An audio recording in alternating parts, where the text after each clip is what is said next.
안녕하세요. 오늘도 밴쿠버 집 찾기 시리즈 2탄입니다. 저번 1탄 영상에서는 지역별로 어떤 차이가 있는지 얘기를 해봤어요. 워홀러분들이나 새로 오신 분들한테 좀 유용한 정보가 되셨길 바래요. 근데 보니까 너무 뒤죽박죽 하더라고요. 그래서 오늘은 조금 더 정리를 해서 왔습니다. 오늘의 밴쿠버 집 찾기 시리즈 2탄은 렌트 상식에 대해서 정리를 해보려고 합니다. 저도 처음에 집 구하는 게 제일 힘들었어요. 뭐가 뭔지도 모르고 너무나 다르고 개념이. 한국은 단독주택, 빌라, 아파트 딱 대부분 이렇잖아요. 여기도 비슷하긴 한데 그 개념을 모르다 보니까 너무 힘들었어요. 그리고 렌트 구조도 너무 낯설고 뭘 포함하고 뭘 조심해야 하는지도 모르고 렌트 사기까지 조금 걱정이 되잖아요.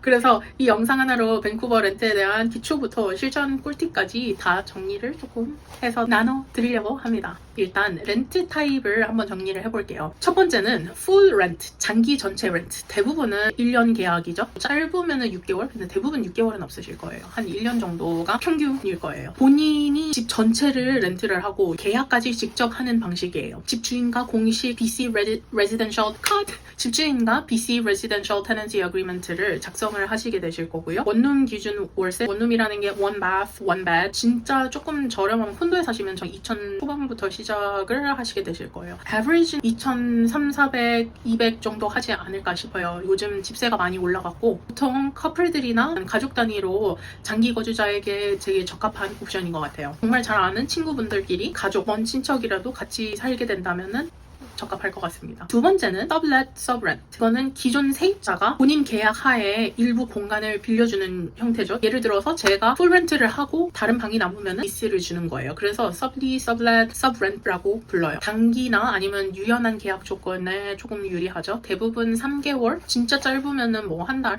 정말 짧은 건 또 주 형태로 갈 수도 있겠죠. Depends. 누가 렌트를 주냐에 조금 다 다를 거예요. 세 번째는 roomshare. 가장 일반적이고 저렴한 렌트 형태일 거예요. 방 하나만 렌트하고 주방, 거실, 화장실은 다 공유를 하시게 되실 거고요. 보통은 워홀러, 유학생 또는 단기 체류자들이 많이 선택하는 옵션일 거예요. 정말 싸면 700에서 1300 average 이상 정도 될 수도 있고요. 워홀러 오시는 분들은 룸쉐어로 시작을 많이 하셔요. 그러면 나는 하우스를 가냐 콘도를 가냐, 어떤 주택이 나한테 맞을까? 하우스는 구조가 대부분 베이스먼트라고 부르죠. 1층이고 2층 나누어서 렌트를 하는 경우가 많아요. 제가 아시는 분은 베이스먼트는 없는데 1층, 2층으로 되어 있거든요. 근데 1층이 나눠져 있어요. 그래서 아예 다른 공간이고 아예 다른 공간이고 문도 따로 있어요. 그렇게 하는 경우도 많아요. 집을 개조를 많이 하시는 것 같아요. 장점은 주차 공간이 잘 나와 있을 수도 있어요. 그리고 뒷마당이 있으면 주차 공간이 넉넉하거나 뒷마당이거나 공간의 여유. 확실히 콘도보다는 정말 오래된 콘도 아닌 이상 공간 여유는 하우스가 좀 더 많을 거예요. 대부분 제가 봤을 때도 그랬고요. 단점은 오래된 경우가 많아요. 레노베이션을 하지 않는 이상 난방이 잘 안 되거나 청결 문제가 좀 발생할 수도 있어요. 어떤 문제냐면은 집이 오래될수록 물 나오는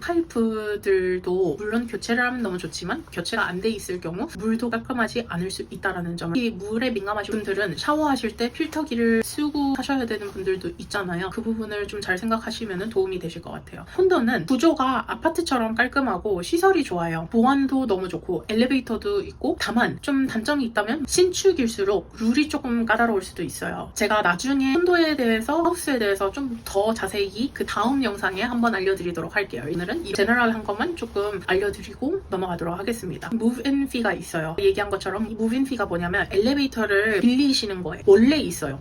그래서 되게 신기한 게 한국은 이사 업체분들이 오셔서 크레인 같은 걸로 다 창문에다가 넣어주시잖아요. 여기는 그런 게 없고 엘리베이터로 다 일일이 옮기셔야 돼요. 그래서 엘리베이터 하나를 내가 그 시간에 다 빌리는 걸로 하시기 때문에 그 엘리베이터 비용을 내야 돼요. 그냥 엘리베이터만 빌려주냐? 그것도 아니에요. 엘리베이터에 쿠션 같은 거를 다 깔아주세요. 혹시나 옮기다가 엘리베이터 파손이 될 수도 있으니까 좀 보호 차원에서 이렇게 넣어주시고요. 그리고 디포짓도 있을 수도 있어요. 데미지 디포짓. 이사를 하다가 혹시나 뭘 깨먹거나 벽을 파손을 했거나 이러면은 다 거기서 깝니다. 디포짓은 대부분 한 300불 정도 하실 거예요. 집을 그럼 볼 때 어떤 거를 대부분 생각을 할까요? 역세권인가 역세권인가 이런 걸 많이 따지잖아요. 처음에 저도 앞에 정류장 있으면 나쁘지 않겠다, 이거 너무 까다롭게 생각하는 거 아닌가? 굳이 역세권 아니어도 괜찮다 했어요. 왜냐면 월세가 한 3, 3,400불인가 차이 나갔고, 네, 3,400불 처음에 오시면은 여기서 오늘 건 게 아니니까 한 달에 그 3,40만 원 나간다는 게 너무 압박이었어요, 저는. 그래서 그냥 조금 불편하더라도 버스권을 가자. 버스 자주 오겠지. 괜찮네. 했는데 아닙니다. 역세권이 답이에요. 버스 배차 간격이 거의 진짜 빨리 오면 5분이거든요. 그리고 어디 사시냐에 너무 다를 거예요. 대부분은 간격이 10분에서 25분. 그리고 자주 늦고, 특히 밴쿠버는 비가 많이 오고 눈이 내릴 때, 자주 눈이 내리는 게 아니지만 한 번 내릴 때 그냥 폭 오거든요. 그러니까 아예 막 차량들이 올스톱이고 스카이트레인도 가끔 스탑될 때가 있어요. 그 정도로 문제가 커요. 그렇기 때문에 무조건 좀 출퇴근길이 좀 먼 분들은 무조건 역세권이 답이실 거예요. 출퇴근 스트레스를 줄이시려면은 스카이트레인을 타고 가시는 게 넘버원. 물론 회사나 출퇴근길이 걸어서 막 5분 10분이면 정말 베스트죠. 근데 아닐 수도 있잖아요. 회사 위치가 정해지지 않았다면 무조건 역세권을 추천드립니다. 살면서 가장 후회 안 한 선택 중 하나가 역세권에 사는 거라고 생각을 합니다. 다음은 누구랑 사냐가 생활 퀄리티를, 처음에 오신 분들은 한국 분들이랑 사는 것보다 내가 캐나다를 온 이유가 대부분은 어쨌든 영어를 플러스 시키는 거잖아요. 그래서 영어를 하는 외국인이랑 너무 살고 싶다. 네, 경험은 해보세요. 근데 와우 좋다. 생활 되게 처음에는 좋을 수 있는데 길게 봤을 때 정말 깔끔하고 좋은 사람이 아닌 이상 문화가 너무 다르기 때문에 힘들 수 있어요. 저는 추천하는 룸메가 대부분은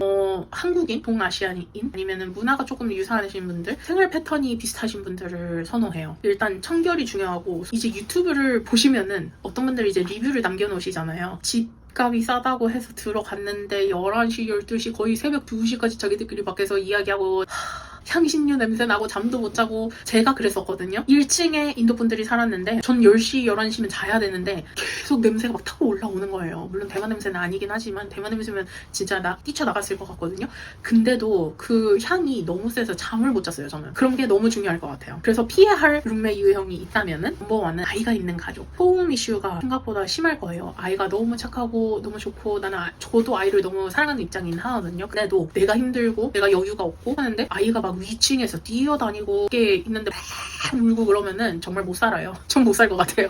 와, 제 친구는 그 친구 집에 놀러 갔어요. 그 친구도 룸쉐어에서 살았는데 2층은 가족분들이 살고 있었어요. 근데 10시, 11시 돼도 걸어다니는 소리부터 뛰어다니는 타타타타타타 거리는 소리가 있잖아요. 거의 12시여도 그러는 거예요. 아이가 잠을 안 자면은 럴러바이 노래를 틀어주거나 애기가 갖고 노는 장난감들 소음이 계속 들리는 거예요. 그래서 와, 위에 자노? 그래서 그 친구는 진짜 이어플러그를 끼고 잔다 그랬거든요. 그 부분 소음 이슈가 있을 수 있으니까 잘 확인을 해보세요. 두 번째는 파티 성향이 강한 사람들. 밤마다 시끄러워서 진짜 죽을 거예요. 제가 왔을 때는 집 대란이 좀 있었어요. 사람들이 룸렌트가 나오자마자 없어지고 이 정도로 조금 심했거든요. 지금은 그렇지 않아요. 지금 2025년도에는 그렇지 않습니다. 체크를 해보고 들어가는 게 일단 중요한 것 같아요. 사람을 잘 못 보시는 경우 그냥 여쭤보시는 게 좋을 것 같아요. 너희들은 친구 데려오는 거에 대해서 어떻게 생각하냐, 자주 데려오냐, 파티 자주 하냐, 이런 거에 대해서 한번 물어보고, 뷰잉을 했을 때도 이렇게 보시면서 파악을 하실 수 있는 게 있잖아요. 그래서 그 부분은 잘 여쭤보시던 거 도움이 많이 되실 것 같아요. 세 번째는 향신료 냄새. 너무 좋아하시면 또 상관이 없겠지만 방 안까지 냄새를 배는 경우가 있어요. 얼마나 심하냐면은 집 뷰잉을 갔었는데 다른 분들이 살고 계셨는데 집을 들어가자마자 냄새가 달라. 들어가자마자 그냥 다른 나라야. 들어가자마자 진짜 눈이 매워. 그 정도였어요. 제가 좀 후각이 민감한 걸 수도 있는데 숨이 막혔습니다. 그 냄새가 벽에 붙어 있어요, 거의. 이 캐나다는 카페트 문화잖아요, 바닥이. 아닌 경우도 있긴 한데 대부분은 있잖아요. 냄새가 잘 안 빠져나가요. 저희 집도 다행히도 되게 깔끔하신 분이 살긴 했었어요. 근데 향신료를 드시는 분이셨어요. 식기세척기가 냄새가 안 빠져요. 뭘 해도 냄새가 안 빠져요. 식초를 들이부어도 냄새가 안 빠지고, 무슨 시트릭 애시드를 넣어도 안 빠지고, 뭘 해도 안 빠지는 거예요. 계속 진짜 한 3-4번, 5번인가 세척을 했었나. 그러고 이제 살짝 냄새가 빠졌거든요. 이게 생각보다 스트레스가 되더라고요. 후각이 민감하신 분들은 그 부분 잘 체크하시면 좋으실 것 같습니다. 마지막은 집 청결에 둔함. 룸렌트를 했을 때 다행히도 그렇게 막 심하진 않고, 저도 그래도 좀 유연한 플렉시블해요. 근데 밥을 먹고 그릇 한두 개면 상관이 없는데 아예 난장판을 쳐놓고 키친을 거의 못 쓰게 하루 이틀 있다가 설거지를 해요. 참았죠. 가끔은 제가 설거지도 해주고 참았어요. 근데 내가 여유가 있는 상태면 해줄 수 있지만 회사를 갔다 와서 너무 힘들어. 너무 쉬고 싶어. 그냥 빨리 라면 끓여 먹고 싶어. 특히 룸렌트를 하면은 식기 도구들을 내가 다 사는 게 아니잖아요, 대부분. 거기서 있는 거를 쉐어를 해서 쓰는 건데 설거지를 안 해서 그럼 나 라면 어떻게 끓여 먹어? 뽀글이 해 먹어? 그리고 라면 거의 자주 끓여 먹지도 않아요. 저는 밥을 해 먹으니까. 또 없으면은 화가 나는 거예요. 거기까지면은 또 괜찮아. 화장실에 화장실을 왜지?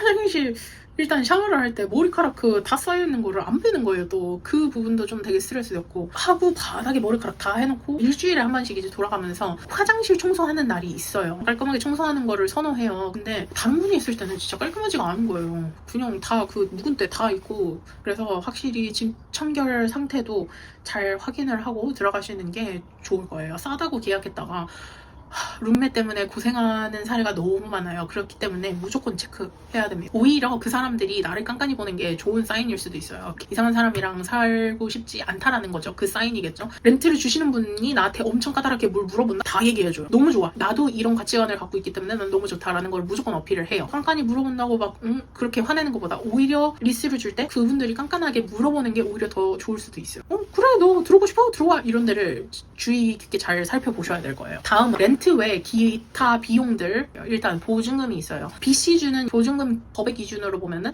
렌트의 50%. 특수 경우 예를 들면 집을 렌트하는 경우 뭐 신용점수도 없고 아무것도 없어, 일도 없어. 그러면은 시나 하잖아요. 어떤 분들은 6개월 렌트를 미리 내달라 그래요. 계약서를 잘 확인을 하시고 사인하실 때도 잘 하셔야 돼요.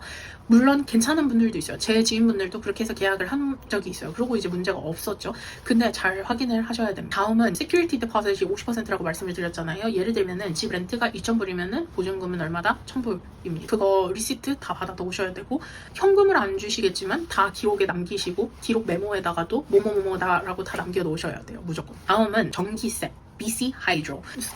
물 관련된 회사인가 했는데 전기 관련된 회사였어요. 어쨌든 되게 신기한 게 2달에 한 번 납부를 하고 이제 사이트에 들어가서 등록을 해요. 다 트래킹이 가능해요. 얼마 썼고 이날에는 킬로와트 어떻게 썼고 이런 내용들이 다 나와요. 몇 명이 사냐? 그리고 집의 사이즈마다 조금 다를 수 있는데 저의 경험을 한번 얘기해보자면 저는 콘도에 살았거든요. 작년에는 더 큰 콘도에 살았어요. 1000스퀘어피트에 살았고 2달에 한 번 냈을 때 100불을 냈어요. 난방도 거의 많이 안 켜고 에어컨도 빌트인 에어컨이 없어서 저는 이제 너무 더위를 많이 타기 때문에 폴타블 에어컨을 사서 많이 키긴 했어요. 계속 켜놓긴 했는데 그래도 100불 나왔습니다. 지금은 500스퀘어피트 정도 되는데 2명 살고 지금은 2달에 한 번 한 30불 되나? 비싸면은 40불, 그래도 40불은 아직까지 내본 적이 없는 것 같아요. 한 달에 15,000원을 내는 거잖아요. 이 정도면 진짜 싼 거 아닌가요? 다 트래킹이 가능하고 그리고 세팅을 어떻게 해놨냐에 좀 달라요. BC 하이드로가 이 시간대부터 이 시간대를 써서 계산을 할 건지 아니면 나는 그냥 통일해서 그냥 이렇게 쓸 건지 그 옵션이 있어요. 그걸 잘 보시고 설정을 해놓으시고 쓰면은 조금 괜찮을 것 같아요. 저는 어떻게 설정을 해놨냐면은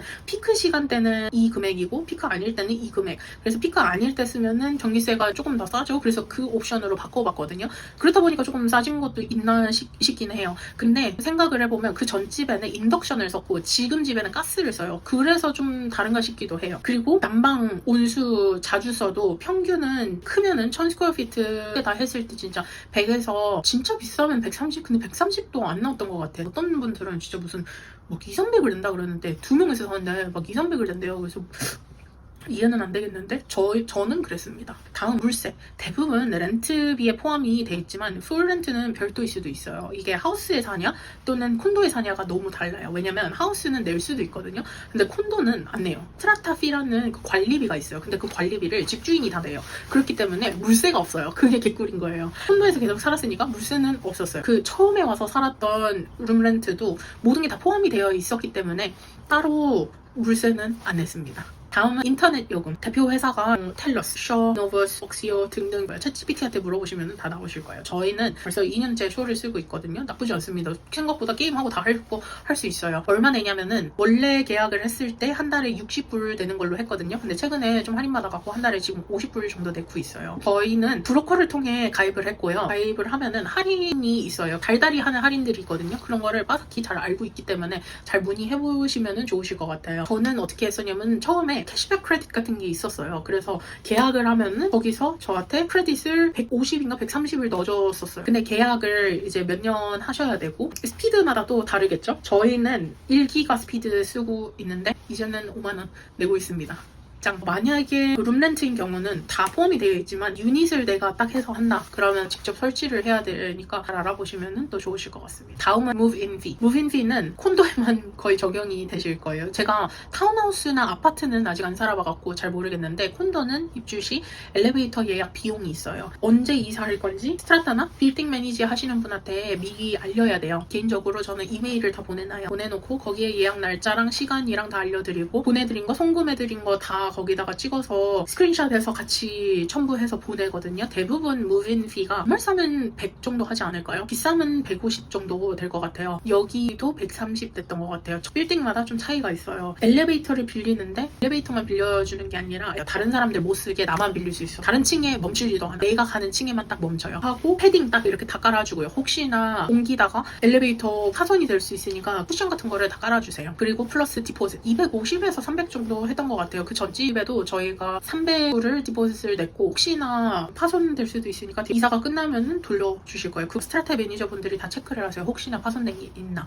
개인적으로 저는 어떻게 하냐면 영상으로 다 찍어놔요. 한번 들어오기 전에 영상으로 파손된 부분 한번 이렇게 딱 찍어놓고 혹시나 이제 여쭤보면은 영상 찍었는데 이렇게 되어 있었다 라고 알려주면은 깔끔하게 끝납니다. 다음은 주차비. 시내일수록 주차 공간이 별도 렌트를 해야 되는 경우가 정말 많아요. 다운타운은 제가 안 살아봐서 잘 모르긴 하겠지만 모두가 알다시피 주차 대란이 정말 심하고 좀 힘듭니다. 물론 워홀 혼자 오셔서 차를 안 사는 경우가 대다수지만 요즘은 가족 단위로 오시는 분들도 많고 아예 커플분들이 오시는 케이스가 많아갖고 2년 정도 있으시니까 차를 겟 하시는 분들이 있더라고요. 그러면 콘도는 대부분 시내일수록 만약에 유닛이랑 같이 안 나와 그러면 렌트를 해야 돼요. 대부분 75불에서 평균 100 정도 되는 것 같아요. 비싸면 더 비쌀 수도 있고 스트라타에서 available 슬롯이 있어서 그걸 렌트를 하면은 제일 베스트지만 없으면은 거기 빌딩에 사시는 분들에게 렌트를 해야 되는데 그 집에 주차 공간이 한 개 있는지 두 개 있는지 체크를 해보시면 좋으실 것 같고요. 그 외에도 콘도에 사시면은 스토리지 창고가 따로 있어요. 유닛을 위한 창고. 그 전 집에는 주인분이 쓰고 계셔서 저희가 한 번도 쓴 적이 없는데 지금 집에는 스토리지도 같이 줘서 큼직큼직한 물건들 있잖아요. 예를 들면 이민 가방, 캐리어 등등 이런 거를 집에다가 뒀을 때 집 공간이 작다 보니까 되게 지저분해 보일 수 있잖아요. 거기다 갖다 놓던가 코스코를 가고 물건들을 사올 때 꽤 큼직큼직하게 사오잖아요. 그거를 다 집에다 놨을 때 환차지를 너무 많이 하기 때문에 진짜 밑에다가 다 놓는다라는 게 생각보다 큰 역할을 해요. 그러니까 스토리지도 한번 있는지 바이크 스토리지도 있는지 를 찾아보시면 조금 좋으실 것 같아요. 보증금, 유틸리티, 인터넷 등 추가 비용까지 다 포함해서 예산 짜야 안전하실 거예요. 다음 렌트 조건 확인사항 예를 들면 포함 항목 체크를 하시는 게 정말 중요하겠죠. 방 쉐어 시 전기세, 물세, 인터넷이 포함되어 있는 경우가 훨씬 더 많을 거예요. 아니면은 조금 잘 확인을 해보시는 게 좋을 거예요. 저는 처음 와갖고 있었을 때는 룸쉐어를 했는데 방 하나에 침구 세트 다 있고 테이블 있고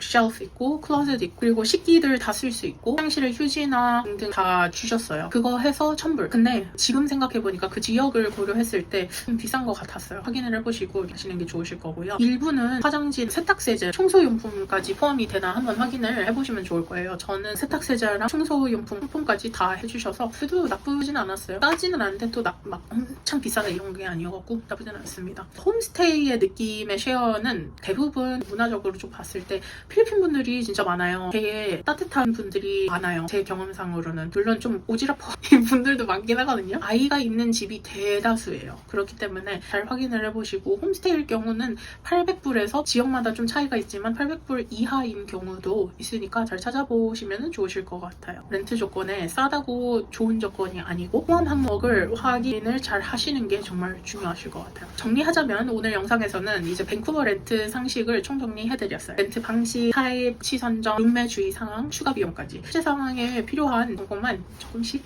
쏙쏙 빼서 정리를 해드렸습니다. 다음 영상에서는 하우스가 좋을지 콘도가 좋을지 어떤 타입을 들어가면 좋을지 물론 오홀러분들도 집을 찾으실 때 도움이 될 수도 있지만 요즘은 결혼을 하시고 신혼부부분들이 오홀로 오시는 경우가 많으신 것 같아요. 그럴 경우에는 또 어떻게 어떤 집 어떤 옵션이 좋은지에 대해서 한 번 더 이야기를 해보도록 하겠습니다. 도움되셨다면 좋아요와 구독 부탁드립니다. 그리고 궁금한 점이 있으시다면 댓글에 그러면 우리 3탄에서 또 만나요. 바이바이.